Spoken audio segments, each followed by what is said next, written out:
Cargo ships, dozens of them now stuck, waiting off New York's coast as shortages and demand for goods are haunting ports around the country, looking a whole lot like this. Your stuff not going anywhere. A situation we're going to talk about, actually, with our next guest. So without further ado, let's bring in business and market analyst Seth Denson. Seth, good morning.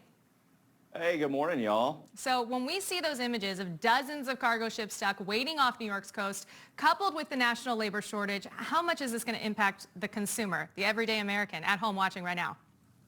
Big time. Big time. I mean, listen, here, that's your stuff, right? I mean, a vast majority of everyday goods that we buy, electronics, toys, things like that, come from overseas.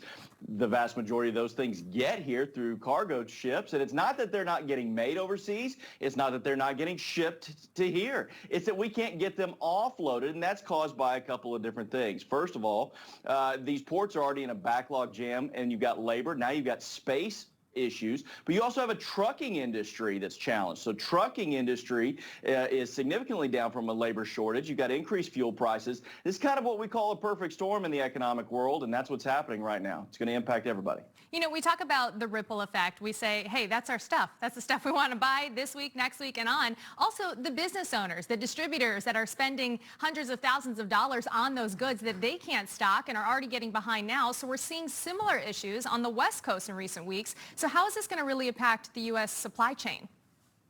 Well, almost going back to what I just said, right? I mean, everything across the board. You showed images of New York. Images are just as bad, if not worse, in L.A. So Long Beach, L.A. County, the port there, massive backlog. It's estimated there are over 1 million containers sitting off the coast. And that's a massive issue. It's going to have sweeping ramifications. And this coming at a time where you already have significant inflation. Well, what's inflation? Too many dollars chasing too few things. Now you're going to have fewer things. We still have lots of dollars. The U.S. economy is still spending. Matter of fact, annual spending and consumer confidence is up, and that's causing an even greater issue globally. We're now seeing big stores like Costco saying that they're going to start limiting their toilet paper, their cleaning supplies. Obviously, a lot of trauma thinking about this time last year when we couldn't get TP or we couldn't get Clorox wipes. A different scenario then when it wasn't expected, but you think we'd be better prepared for now. Do you think other stores are going to follow with that? Well, I think there's a couple of things here. Yes, I think that other stores will. I go back about a month ago. There was a report coming from Procter & Gamble saying there's going to be a toilet paper shortage. Now, mind you, Procter & Gamble's the largest creator or producer of toilet paper. So they're saying, hey, there's a shortage. You might want to go buy. That was also in line with showing that their sales were down.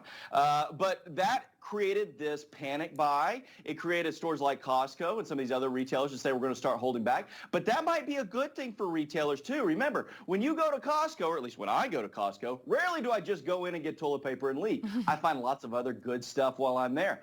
And that may work to their advantage. If you can only come in and get one big old thing of toilet paper, well, then you got to come back next week and get a whole nother case. Yeah, there's no way you're leaving Costco with just toilet paper. The same way you're not leaving Target with everything they have in the dollar aisle section. Seth Denson, thank you so much for joining us this morning. Thanks, Rachel.